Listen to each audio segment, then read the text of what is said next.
eve of the semi-final. How are you and the squad? How's everyone feel? Extremely excited to travel today and play the game tomorrow, knowing that this tie is going to take us to the final. We do the right things and we earn it, and we have a tough opponent in front of us, but we really want to be there. Have you got any team news for us?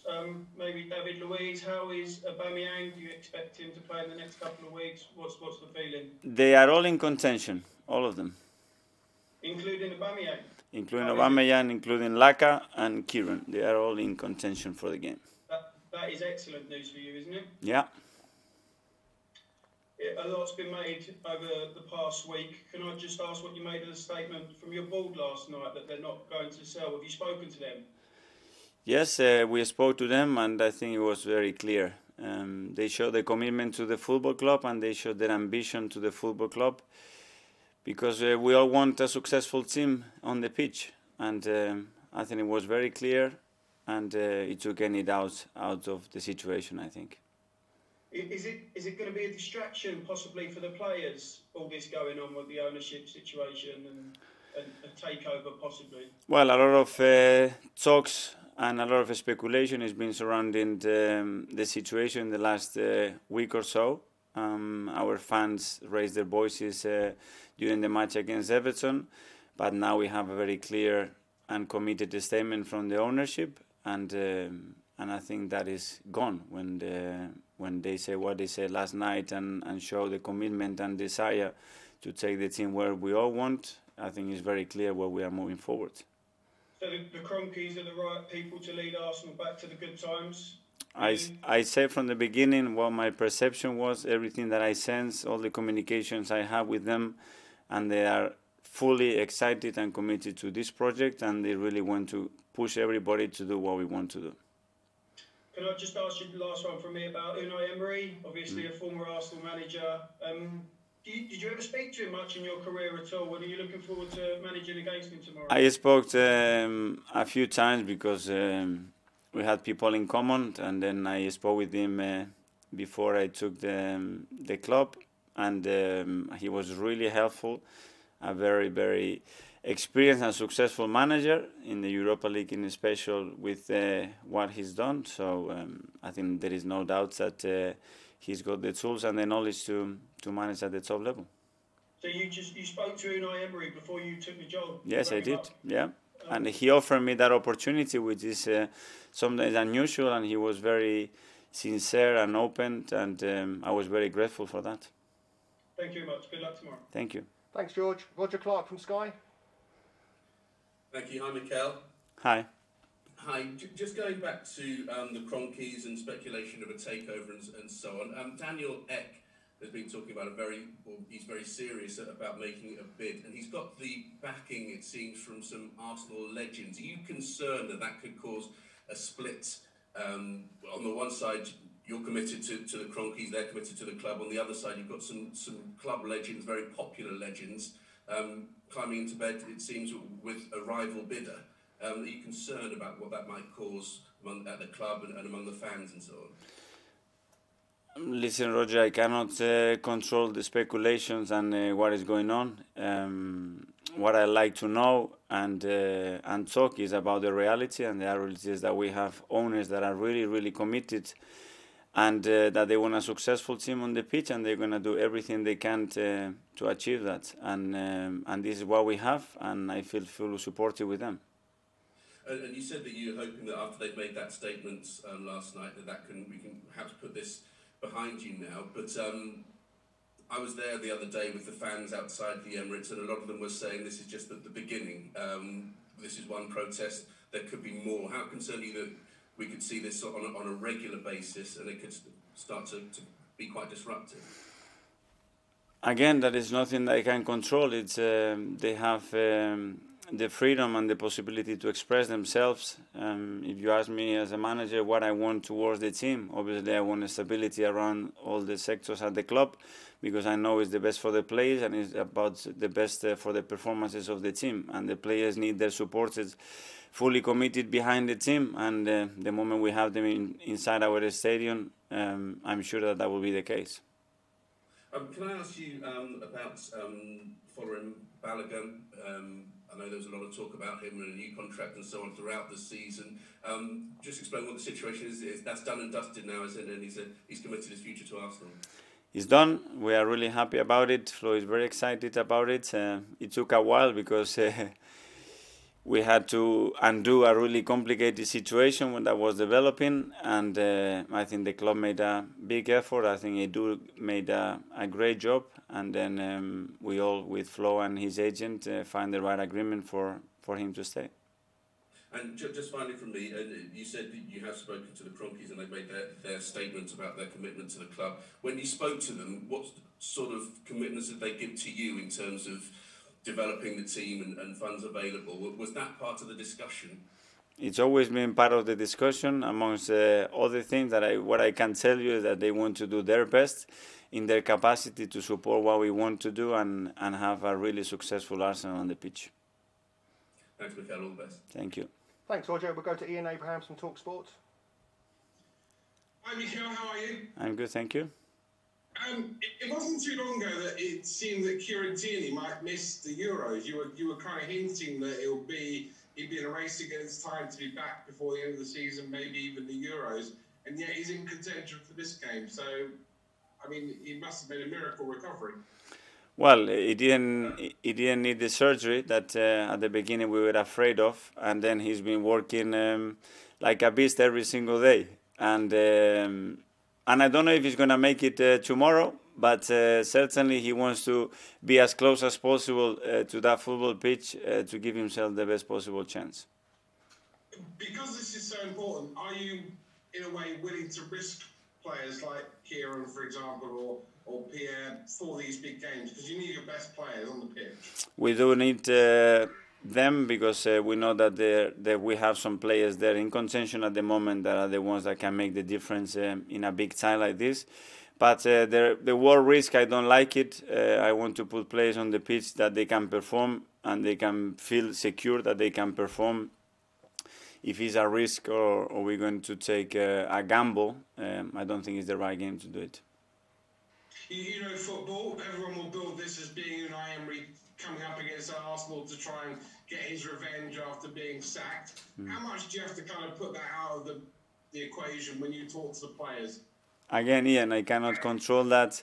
That relationship existed, and we cannot go against it. Unai knows the club really, really well.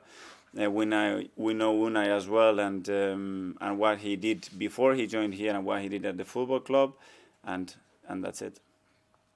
Finally, I know you've been asked a lot about the statement made by the owners last night. Just a couple more. Firstly, last Friday I was at the Emirates for the game with Everton, and driving up to the game, you could see how many fans had come out in these times when maybe they shouldn't, and just to make their voices heard. Do you think this will be a popular statement amongst the supporters? I don't know, but I think it closes a lot of the speculation regarding what could happen because they moved straight away and they made very clear lines of where they are standing and what they want to do with the football club, and that's it. And one thing doesn't take the other, that the fans express themselves their opinion, which is completely normal. And finally, you've been brilliant during this whole period in being the front man for the club, in putting forward the case for both the club and the supporters, actually, on both sides. Do you think actually Stan Kroenke should come and talk to us and talk to the fans? Well, I don't know if that will be the case. If we all feel that is necessary and that was good, helpful, I'm sure that they will do anything it takes to bring the fans closer to them. And if they get the opportunity to know them, I think most of them will be surprised. And if that's the case, I think that will benefit everybody at the football club. It will benefit the fans and it will bring a lot of clarity. So if there is a way to do that and it's going to be helpful, let's do it if that's what is necessary. Brilliant. I look forward to seeing Stan next week. Thanks a lot, Mikel. Thank you. Thanks, Ian. Just to say, we do have a lot of hands up, so we're not going to be get through them, unfortunately. So apologies in advance. If we go to James Benge, please. Hi, Mikel. I'll keep myself brief so that others can maybe ask a question. On one question on the protests and the fans. Obviously, I'm sure you know the atmosphere's been difficult around Arsenal for some time now. What needs to change for the fans to sort of come back on side with ownership for the players? How do you see that coming back round to a positive relationship? It's a question that I've been thinking about a lot, but there are a lot of factors that are difficult to control and still moving pieces there. But I am positive that in the next few weeks, months, we're going to be in a much better position. The only thing we can do to help that situation is win football matches and win trophies. That always helps in football to bring stability, excitement. And then each party has to do a little bit to try to reunite everybody, because at the end it's in the benefit of the football club and what we can achieve. And just briefly, Dani Ceballos said today, I think that La Liga is a better fit for his play style than the Premier League. Have you made a decision on whether you'd like to bring him back next summer? What's the latest there? No, we mentioned to you guys, and at the end of the season we have a lot to play for yet, and I don't want any distractions. We will sit with them. We are always in contact and communication with the players and the agents to know what their feelings are, and at the end we have to make a common decision towards what's the best for the club and the player. Thanks, James. There's a hand up from Javi Mata, so I believe Javi will be asking in Spanish, so everyone make sure you're on the English channel interpretation. Javi from Radio Villarreal, please. Hola a todos, hola Mikel. Hola. Yo quería preguntarte por el partido, ¿qué tipo de partido esperas y cómo ves al Villarreal? ¿Qué sensaciones tienes tú, ya que bueno, lo conoces de todo, de su trayectoria, y cómo valoras, ¿no?, un equipo como este, ¿no?, que esté en su quinta semifinal, no siendo uno de los fuertes de España? Bueno, como club la progresión que ha tenido en los últimos 10 o 15 años ha sido espectacular, con distintos entrenadores, con distintas formas, pero con un criterio muy claro de cómo quieren jugar. Unai obviamente le ha traído muchísima experiencia en esta competición y una forma y una identidad muy clara de juego. Y son dos partidos. El primer partido siempre hay un poco la incertidumbre hacia dónde se va a encarar el partido. Quién va a querer tener más el dominio, quién va a tomar más riesgos, y todo eso se descifrará mañana en el partido. And I believe there's a Javi Sidro that's put your hand up, if that is again in Spanish. Javier, I can see you. Go ahead, thanks. Hola Mikel, ¿qué tal? Buenos días. Hola, Saludos ¿qué de tal? España, un placer poder hablar contigo. ¿Qué destacarías del Villarreal? ¿Qué es lo que más te preocupa de este Villarreal? Bueno, lo que más he visto es sobre todo la claridad en las ideas que tienen, tanto todo lo que hacen con balón como sin balón, como en las transiciones, como en el balón parado. Es un equipo que tiene muy claro y con unas sinergias muy buenas entre los jugadores. Obviamente tiene jugadores a nivel individual en el último tercio de campo que te pueden definir un partido en cualquier momento y que te compiten en cada momento del juego y cada partido. Tienen la capacidad de cambiar estructuras con los mismos jugadores o con distintos jugadores durante el partido, y eso lo convierte en un rival complicado de descifrar. Por eso he utilizado esa palabra antes. Thanks, Javier. If we can now move to a couple of questions now for 10:30 tonight. So we've got an embargo now of 10:30 tonight. If you could raise your hands, we'll just do a couple because we're running out of time. We'll go first to Sam Dean, please. Hi, Mikel. Hi, Sam. We saw last year, I think, that the players produced their best performances when the pressure was highest in the FA Cup, and they had to win that to get European football. Obviously, over the last few years, Arsenal have always been accused of being mentally soft, but do you think your players actually perform better when the pressure is highest?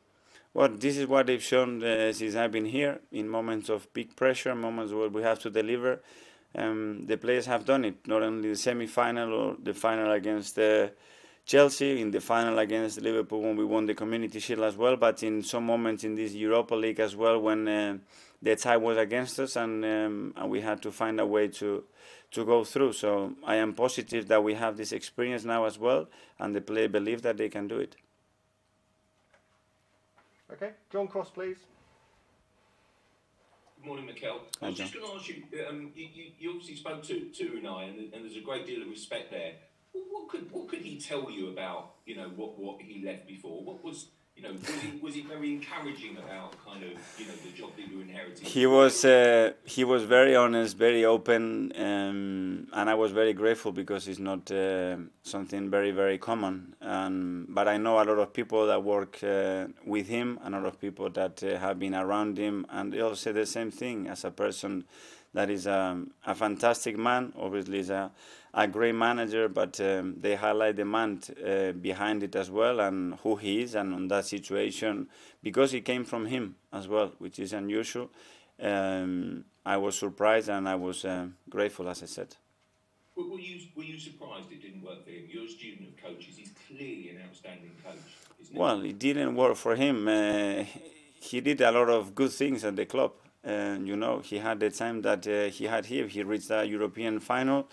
He put the team competing with the Champions League, and that's it. And the club decided to take a different route. But I think he did a lot of good things as well. Good luck. Thanks, John. Again, apologies. We're not going to be able to get through everyone. To the last couple now. So Nick Ames, please. Hi, Mikel. Hi. It's obviously been a difficult week or two with a lot of noise outside of football, and obviously the players get to hear about that too on social media and through their friends and other stuff. But this is such a massive game that has massive implications for maybe the next year or two. Have you had to do anything different beforehand to focus the players' minds and prepare them? And if so, what have you done? Try to focus just on what we have to do, what we can control on that pitch, and try to leave the rest of the things for people to talk to, speculate, because the only way we can help the club and we can be at our best is just focusing on what we have to do on that pitch, and the rest is nothing to do with us. And just one more about Unai. Obviously, there was a lot of criticism of Unai when he left Arsenal, but obviously, as you've found, it's not an easy job and not an easy club to turn around. Do you think the criticism of him was unfair?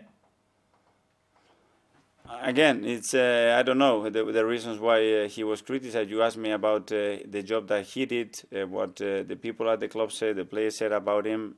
I can only have good and nice words towards him. Thank you. Thanks, Nick. And finally, we'll go to Molly Hudson. Hi, Mikel. Hi. You said there was no doubt after the statement yesterday, but as somebody that has played for the club, do you understand why the fans will keep that kind of doubt and that hope for the idea of club legends to be involved? Yes, I can understand that, and as well that I understand that everybody would have different opinions within the same feeling. You know, some will be more against something, more against the other things. What I'm saying is that the statement was very clear yesterday.